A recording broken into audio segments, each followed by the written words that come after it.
তোমরা রোজা রাখছো? কি খেয়েছো? বলে হুজুর আমাদেরকে তো ভোর রাত্রে খানা দিতে পারে না বাবুর্চিরা, আমরা টোস্ট খাইছি। কেউ বলে আমরা বিস্কিট ডিব্বায় মুড়ি ছিল মুড়ি খেয়েছি। বহু আগের কথা। আমি বললাম হুজুরদেরকে, ওদেরকে কি সাহারি দেওয়া যায় না? বলে কিভাবে দিবে, 3 বেলা পাক করে বাবুর্চির সুযোগ নেই। তো নিরুপায় হয়ে চুপ করে থাইকে বললাম ঠিক আছে, আপনারা ইফতারিটা আমার পক্ষ থেকে সুন্দরভাবে বন্টন করবেন, ওরা যেন ইফতারিতে কষ্ট না পায়। ও খরচটা আমি আমার নিজের থেকে এককভাবে দিব। জীবনে আর কি, শুধু কান্না, একা একা বহু ভাবি আর কাঁদি। দুনিয়াতে আসছি মা বাবার কষ্টের জন্য। আপনারা তো দেখলেন এখনো বাবা মা বেঁচে আছে, খুবই অসুস্থ, মাও অসুস্থ, কোন দিন হারিয়ে ফেলবো জানা নেই। আমি মাঝে মাঝে বয়ানে বলি, একটা সন্তানের বাবা মা যদি অসুস্থ বিছানায় থাকে, সন্তানের দিল অনেক বড় থাকে, মনে এক সাহস থাকে, মনে হয় একটা গাছের ছায়া আছে। আর যার বাবা মা চলে যায়, সে যত টাকাওয়ালা হোক, ক্ষমতাবান হোক, কোনো একটা সময় একা একা ভাবে যে আমার তো আসলে কেউ নেই, আমাকে দোয়া করার মতো কেউ নেই। মা বাবা তো দোয়া করে, রাত যতই হোক টেলিফোন করে, বাবা ঘুমাও নেই, খানা খেয়েছো কখন, শরীরের কি হালাত, এই খবরটা মা ছাড়া বাবা ছাড়া কেউ নেয় না দুনিয়ায়। বড় কষ্টের জন্য, বড় পেরেশান এই জায়গায়। কি করব, মানুষের কাছে চাইতেও বড় লজ্জা পাই। শেষ পর্যন্ত মিটিং করে হুজুরদেরকে নিয়ে, মুরব্বীদের পরামর্শে, মোনাজাতের পরে আমি নিজে বলি একটা লিফলেট নিয়ে যাবেন, কেউ যদি 500 টাকাও পারেন, 1000 পারেন, আপনারা মাদ্রাসার জমিনে একটু শরীক হবেন। জানি না কপালে কি আছে, নিজের অনেক টাকা কামাই রুজি সব এদিকেই, নিজের চলতে অনেক ব্যাগ পেতে হয়, যা ভাষা নাই বুঝাবার। তারপর আল্লাহ পাক কত সম্মানে রাখছেন, আল্লাহর কি দিবেন, আল্লাহ পাক এত ইজ্জত দিয়ে রাখছেন, আপনাদের দোয়াই আমার সম্বল। আজকে এই এলাকায় যখন আসছি, রাস্তাও ছিল না বলতে গেলে, আজ আল্লাহর শুকর একটা শহরের পরিবেশ তৈরি হয়েছে।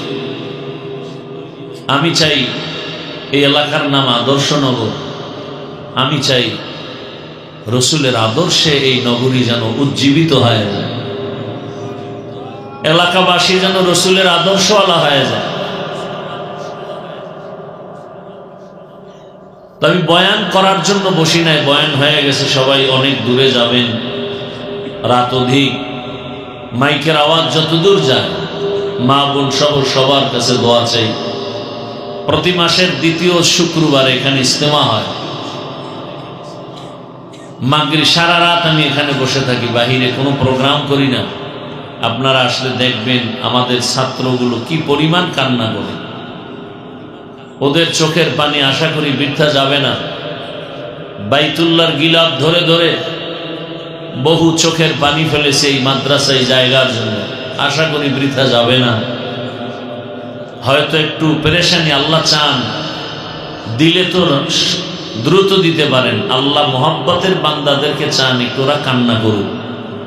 একটা বাচ্চা দেখেন না, শিশু বাচ্চা বারবার মাকে ডাকে, আম্মু আম্মু, মা তো শুনে কিন্তু সাড়া দেয় না। কেন? মায়ের কাছে আম্মু ডাক বড় মজা লাগে, মা চায় আরো ডাক, ও যত ডাকবে তত আমার দিল মজা হবে, আনন্দ পায়। এক পর্যায়ে যখন দেখে বাচ্চাটা আম্মু বলতে বলতে ডাকের সাড়া দেয় না, তখন মাটিতে পড়ে কান্না শুরু করে, চোখের পানি যখন ফেলা শুরু করে, তখন ওই মায়ের কলিজার মধ্যে মায়ার আগুন জ্বলে উঠে। সব কাজকর্ম ফালাইয়া ওই বাচ্চার কাছে মা দৌড়ায় বাচ্চাটারে কোলে নেয়। চুমু খায়। আমার আল্লাহ চায় যে আমার কোনো ছেলে নাই, মেয়ে নাই। আমি আল্লাহ কাউকে জন্ম দেই নাই, কারো থেকে জন্ম নেই নাই। আমি আল্লাহ বড় আদর করে বানাইছি মানুষ। আমি আল্লাহ চাই বান্দা তুই আমারে বারবার ডাক। আমি চাই বারবার চোখের পানি ফেলবি, কারণ চোখের পানি এত দামি। একটা সন্তান মা বাবার কাছে চোখের পানি ছাড়িয়ে ক্ষমা চাইলে মা বাবার মায়া বেড়ে যায়। ছাত্র কান্না করে শিক্ষকের কাছে ক্ষমা চাইলে চোখের পানি দেখলে মায়া বেড়ে যায়। আমার আল্লাহর মায়া কি কম? আমার আল্লাহর মায়া তো অনেক বেশি। আল্লাহ পাক বলেন এক ফোঁটা চোখের পানি দাম কত? রহমতের নবী বলেন ওই এক ফোঁটা চোখের পানি গালের নিচে যাওয়ার আগে আল্লাহর কুদরতি অন্তরে মায়ার জোশ আসে।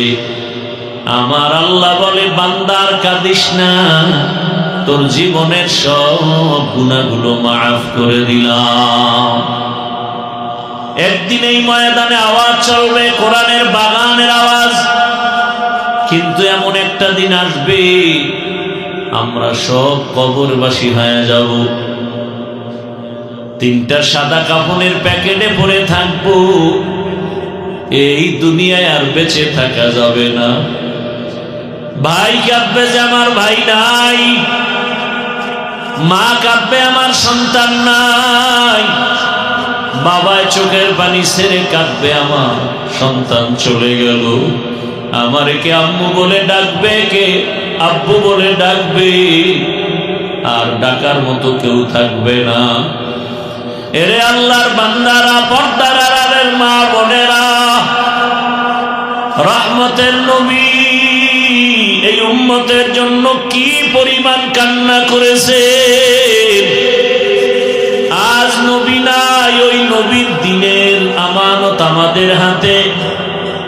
এই কষ্ট করি আমি যদি শুধু ওয়াজ মাহফিল করি আর চুপচাপ ঘরে এসে ঘুমাই, 5 ওয়াক্ত নামাজ পড়ি, আর আমার কিছুই তো করার দরকার হয় না।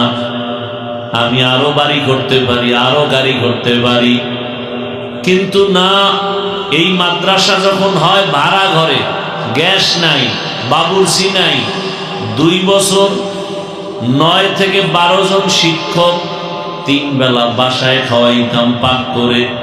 এভাবে কষ্ট করে করে করে করে এই পর্যন্ত এমন অবস্থা। শুরু থেকে আল্লাহর শুকর, ওস্তাদদের বেতনও বাকি ছিল না, কিন্তু এই জমিন নেওয়ার পেরেশানির কারণে আজকে প্রায় 3-4 মাস ওস্তাদদের বেতন পর্যন্ত বাকি হয়ে গেছে। 1 মাসও বাকি ছিল না সে 11 সাল থেকে। অনেক কষ্ট করেছে, কিন্তু এই 2-3 মাস বাকি।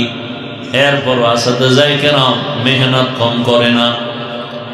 মাগরিবের নামাজের আগে ছাত্রদের কান্না দোয়া, আবার গভীর রাতে তাহাজ্জুদে ছাত্রদের কান্নার আওয়াজ, চোখের পানি আর জিকির চলে।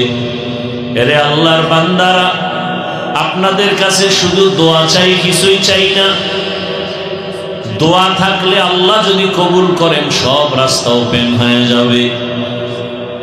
এরে পর্দার আড়ালের আম্মা জান, আল্লাহর কাছে দোয়া করবেন। আপনারা তো ভাগ্যবতী নারী। আজকে এখানে 11টা সন্তানের মাথায় পাগড়ি দেওয়া হলো হাফেজে কোরআন। আলহামদুলিল্লাহ। ওলামায়ে কেরাম কিন্তু এটাই চায়, এটাই জিন্দেগির কষ্টের ফসল, ঘামের ফল। আপনারা জানেন আমার ভাইরাও মাদ্রাসা নিয়ে আসেন। আসলে মাছ পানি ছাড়া থাকতে পারে না। ঠিক ওলামায়ে কেরাম ইলমের বাগানে না থাকলে মন ভালো লাগে না।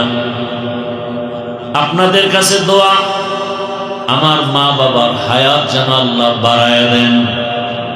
এমন একটা পরিস্থিতি যেন না আসে যে আমরা বাবা মা হারায় অসহায়ের মতো ঘুরবো। চতুর্দিকে তুফান আর তুফান, মুসিবতের আক্রান্ত, কঠিন এক হালাত। মা বাবা যদি ঘরে বসে দোয়া করে, এটাই সব থেকে বড় অস্ত্র। আপনাদের কাছে দোয়া চাই, আল্লাহ পাক যেন আমার মা বাবাকে সুস্থ করেন, আমাদের মধ্যে ইখলাসের মোহাব্বত দান করেন। আল্লাহ পাক মাদ্রাসার উস্তাদ ছাত্র যারা সবাইকে আমানতদার মুখলেস খাদেম বানায় দেন। এবং এই এলাকাবাসীর জন্য দোয়া চাই, আল্লাহ তাদেরকেও দিনের খাদেম বানায় দেন। এবং যারা আপনারা অনেক দূর থেকে, বাংলাদেশের এমন কোন জেলা মনে হয় নাই যেখান থেকে আল্লাহর বান্দারা এখানে আসে নাই। অনেকে সেই গতকাল রাত্রে আসছে। যতটুকু পারি খেদমত করি, আপনারা দোয়া করবেন আল্লাহ পাক তাদেরকেও কবুল করেন। এই মোহাব্বত আল্লাহ দ্বীনের জন্য দায়মি ভাবে কবুল করেন। দোয়া করব আপনাদেরকে নিয়ে। এর আগে আপনারা একটু দিল যদি চায়, কষ্ট দিব না। মাদ্রাসার জন্য যদি কারো মনে চায়, দান সদকা চাওয়াও সুন্নাত, দেওয়াও সুন্নাত। মনে চাইলে আপনারা যদি দিল খুলে, কাউকে আমি জোর করব না যে ইনশাআল্লাহ আমি এই জমিনের জন্য 1 স্কোয়ার ফিট জায়গা 5100 টাকা। জুমার আগে আলহামদুলিল্লাহ অনেকে বলেছেন, লিখে ফেলেছে। একটু আগেও এক আল্লাহর বান্দা মাহফিলের জন্য দিছেন, আর এক আল্লাহর বান্দা মোবাইলে লেখাইছেন। অনেকে দিছেন মাহফিলের জন্য, জায়গার জন্য, আমরা লিখে রেখেছি। আবার নগদও দিয়েছেন। আল্লাহ সবার দান কবুল করেন।